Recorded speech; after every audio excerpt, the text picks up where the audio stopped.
Okay, Shalom Aleichem, everybody. Thank you so much for tuning in and continuing this series with me on awakening the Jewish spirit, following the signs. This episode today is going to be all about the love, the Jewish people's love story with the Torah, what it means to us, how intoxicated and lovesick we are towards this book, which is so much more than a book. It is our way of being, our way of living, our way of seeing. It is the identity, the core identity of who we are. So each one of these videos is a standalone video. So you can just watch and follow along with this particular video, but I would recommend going back to the beginning. We've discussed a lot about what is a sign? What does that mean? How does that work in Judaism? We have a cultural understanding of following the signs, but in Jewish understanding, we went through some of the origins, but essentially there are 613 mitzvot in the Torah, commands for us to connect between ourselves, others, and Hashem. But there's also something called an ot. Sometimes we're told to do something and it's an ot, it's a sign. And that's really an opportunity for us to deepen our identity, to increase our pride and courage of being Jewish. And at this time, that is so important. So there's certain mitzvot that activate this sense of personal pride and connection to our identity. Of course, all of them can do that, but the signs are really special. So we talked about the first sign. The first sign that we discussed was an ot of Brit Milah. Brit Milah is circumcision. Of course, there is the mitzvah of circumcision, but circumcision is really a gateway to understanding the fact and the idea of a covenant in Judaism, a brit. With Avraham Avinu, this all started. Avraham Avinu was given a circumcision at 99 years old and continued it through Yitzchak at the normal days of 8 days, and that's why Jewish boys for the last thousands of years have been getting circumcisions. But that was really a physical representation of the covenant that Hashem made with Avraham. Part of that covenant was two things that we discussed so far. Land and children. Eretz Yisrael, the land of Israel, is something so deep. We have such a strong connection with it. That's one of the parts of the covenant. And then, of course, children is connected to the people of Israel, this bond and this sense of identity that we feel with other Jews worldwide. So those were the two parts of the covenant that we discussed. And there's one more that I want to get to with Avraham Avinu, and that is the covenant of the Torah. You need a compass. You need a map in order to know how to live in a people and as a land. And that's what the Torah has done for us. So we're going to look at the origins of the understanding of Torah before the covenant at Sinai, before we were sort of given the Torah the way we know it at Mount Sinai. So Avraham Avinu was not just told to have family in a land. He was told to live a way of life.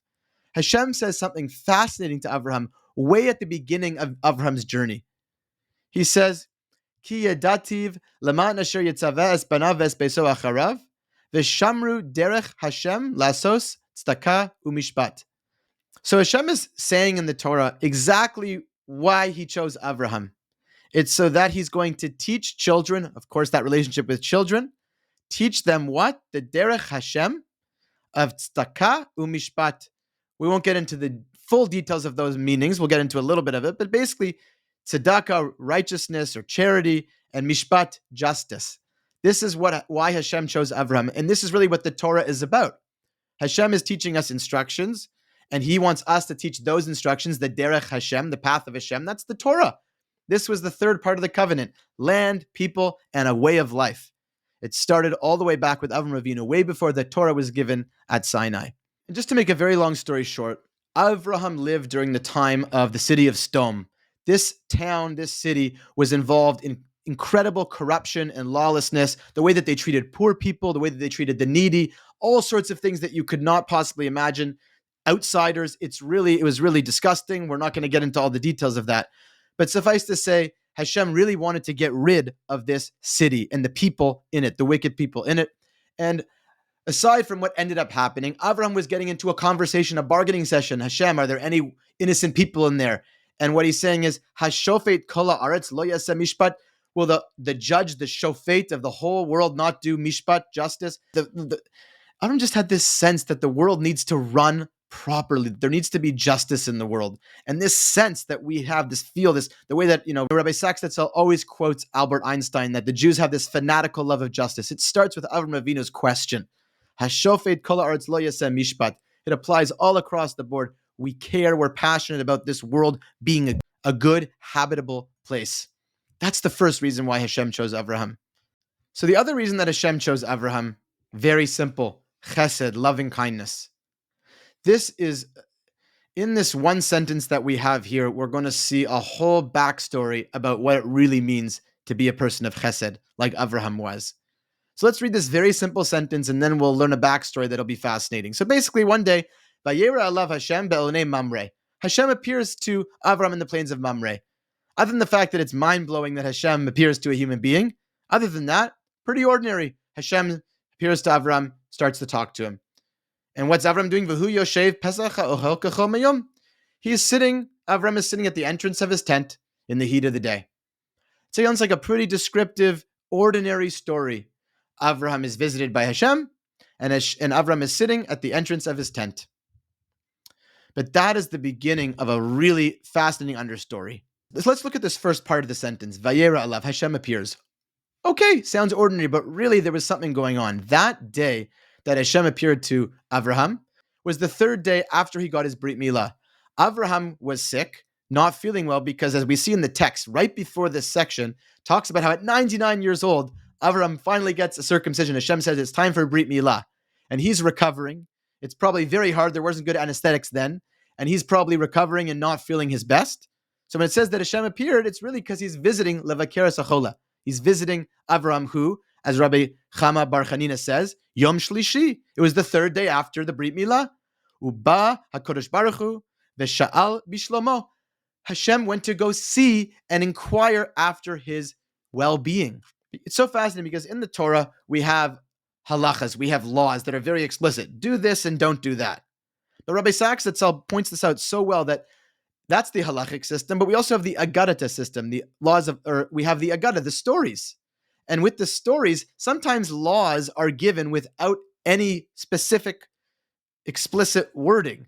We can learn from Vayera alav the importance of visiting people if, God forbid, they're not feeling well. That is just from those words. That's how we learn from stories. Stories teach us laws. That's a whole other big discussion about how the interconnections of the books of Genesis lead to the laws in the rest of the Torah. But not only that, so Hashem is trying to set a model for Avraham about Bikur Cholim. But not only that, what's so important is to know what Avraham was doing. Avraham was Yoshev Pesach Ohel. He was sitting by the entrance of the tent, Kechom Hayom, in the hotness of the day. Kecham Hayom. What was happening for him? This is the whole story about how he brought in the three strangers, and the three strangers, he fed them, and those three strangers ended up saying, you're going to have a child. It's a whole thing. But basically, what was Avraham doing while he wasn't feeling well? Lir'ot im yesh over v'shav v'yachniseis beveso. To see if anybody was passing by that he can invite in to bring into his house to feed and to take care of. And so the last thing here, just to very briefly go over, we had Hashem's chesed to Avram's hesed. And just one more side story on this. There is a part of the text of the story of this strangers coming to visit Avraham that he takes care of. It sounds like at one point it could be interpreted that actually Avraham left Hashem's presence in order to take care of these strangers. There's a bit of an ambiguity in the text, and that's why we learn this great idea in the Gemara that Gedola Hachnasas Orchin, so great is greeting guests, like Avraham Avinu did, Mehakabalas Pnei Shechina, even in receiving the divine presence and being with Hashem. So Hashem gave the kindness to Avraham. Avraham was giving the kindness to these people, and even left Hashem's presence, so to speak, in order to take care of his guests. And this is ultimately why Avraham is so special to us and what the Torah is really all about. And why we say that the Kol Merechem Al Habrios, whoever has compassion, this sense of rechem, wombness, this love for other people, B'yodeh shu bizaro shel Avram Avinu. We know that he is the Zerah, he is the seed of Avram Avinu. That is so connected to who we are. And with that Torah of tzedakah and mishpat, of people of justice and also people of deep loving kindness and care and compassion, we become the Goy Gadol, the blessing, the Yebracha, as Avraham is told, Kol Mishpachos Adama, that the whole world will be blessed because of the loving union between Avram and Sarah, the kindness that they exuded with the guests and the strangers, of course, their sense of justice, tzedakah umishpat. And then from this original covenant with Avraham, we have the covenant at Sinai. So Avram received the Torah individually, let's say, with Avram and Sarah received the Torah individually, let's say. But then we take it to the next level where the whole nation at one moment has this incredible experience of divine revelation and receives the Torah at Har Sinai. Hashem Elokeinu Karesi Manu Bris. There's that word bris, starting with Brit Milah, the land, offspring, and of course the Torah, Bris Bechorav, receiving the Torah at Mount Sinai. And so this Brit, this Torah that we have, is encapsulated in what we call the 10 Commandments, the Aseret HaDibrot, the 10 statements. They're really more than mitzvot. They're really more than commandments. We can get into that another time. Yichtov ala luchot et divrei habrit, Aseret HaDvarim. Hashem wrote on the tablets the divrei habrit, the words of the covenant, the 10 Commandments. That is the third part that we've been talking about, the relationship with the Torah, which was ksuvim be'etzba Elokim, written with the fingers of God. We know that God doesn't have literal fingers, but it speaks to the intensity of the revelation, that we received these incredible dibrot, these commands from Hashem. That is the third part of our covenant, the Torah that we've been given. And of course, all of Torah was given at Mount Sinai, not just the 10 Commandments, but the 10 Commandments are really the foundation stone by which everything else emanates. So Rashi says, all 613 mitzvahs are connected to those 10. And we just say it in 3 words in Pirkei Avot. Moshe kibel Torah meSinai. Moshe received the Torah on Sinai. It started with Avram Avinu's Brit, with Tzedakah, Mishpat, and Chesed. It moved into the encapsulated form of the 10 Commandments, the Aseret HaDibrot, which is really all of Torah being given at Sinai, more than just the 10 Commandments. And in it we have halacha, as we mentioned, and agada. Halacha, the way to act, and stories and morals and lessons, versus agada, which really they all blend into each other and become one in the Gemara and the Talmud. Just like Avram was told to be a blessing and a goy gadol, of course we were. And more than that, we were told to be mamleches kohanim, a kingdom of priests, and a goy kadosh, a holy nation. The mandate of our people with our Torah is to be something special to all of humanity, a holy nation that emanates a light and becomes a mamlechet kohanim, as Sforno says, a group of people who teach spirituality and wisdom. We are the masters of that. That's our contribution. We've talked about that in a previous video. So our Torah is really the covenant, the third part, and really the foundation by which everything else will emanate. We do, because our relationship with our tradition and the continuity of children and land is all connected to, and the way we live our life is all from the Torah. And that's why we say, Talmud Torah keneged kulam. The study of Torah is equal to all of them. It is just animating everything that we do and how we live.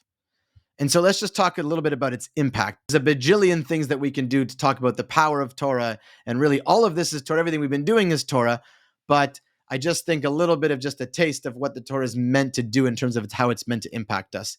The most famous of which is the words of Mishle, Proverbs by King Solomon. He says, and we know this, we sing this every time we carry the Torahs out of the Aron HaKodesh, the Ark at Shul. Eitz Chaim hi lamachazikim ba. It's a tree of life. It creates life. It is our life. Kiem chayenu. It's our life. Uvacharta Chaim, choose life. It's really choosing to live and trying our best to be people that connect to the Eitz Chaim, which is the Torah. If it's a tree of life, it's an Eitz Chaim. It brings beautiful life to you if you know how to hold on. Machazikim, if you hold on to it. And we have been holding on to it for forever. It is the one thing we've been holding on to for forever. As Rabbi Sacks loves to quote Heinrich Heine, that the Torah is the portable homeland of the Jew. It is that one thing that's always been with us. Wherever we have been, it's always with us. Vesomcheha meushar. Whoever holds on to her is meushar, is happy, is osher, is rich in a certain way. Is osher, is happy, is a sense of personal satisfaction when you have that Torah. Derecheha darchei noam. All of its ways are pleasant. It's noam, it's pretty, it's pleasant. V'chol nesivosei shalom. Its pathways are shalom. It leads to peace. This is a tree of life. It brings happiness and peace. It's who we are, pleasantness. That is what our Torah really does to our lives, and so much more. And all of this life, this way that we're supposed to live with the Eitz Chaim, with shalom and peace and love and happiness and pleasantness, is supposed to impact every level of relationship. So the prophet Micha says famously, what does Hashem really ask from you? Asos mishpat, which you talked about from Avram Avinu. Havas chesed, love, kindness, those two elements again, mishpat and chesed. V'tznei lech sim elokecha. Walk humbly with Hashem, walk b'tznu'ah. And Rav Yaakov Ettlinger, and we see this in different places, that we're supposed to see how all relationships are impacted by the Torah. We have ben adam la'atzmo, a person in themselves, ben adam la'chavero, a person in others, and ben adam la'makom, a person in Hashem. All relationships are supposed to be infused with the Torah. And they did correspond with the 3 levels in Micha, but we won't get into all of that right now. So all in all, every part of our life could be and should be connected in some way, shape, or form to Torah, whether it's very explicit or just in the way we conduct ourselves, even in the most mundane things. All forms of our life can be connected to the Torah and how we are supposed to live our lives if we have the kavana. Mitzvos tzrichos kavana. And of course, I'm not saying doing anything can be a mitzvah. I don't mean it like that, but just in our life, the way we treat people, the way we treat ourselves, the way we relate to Hashem. Sometimes it's more explicit, sometimes it's less. It all can be connected to the Torah. And it's at all times. Kol ma'asecha, all of your actions should be connected to this beautiful covenant that we have. As Rabbi Noach Weinberg says, Torah is instructions for living.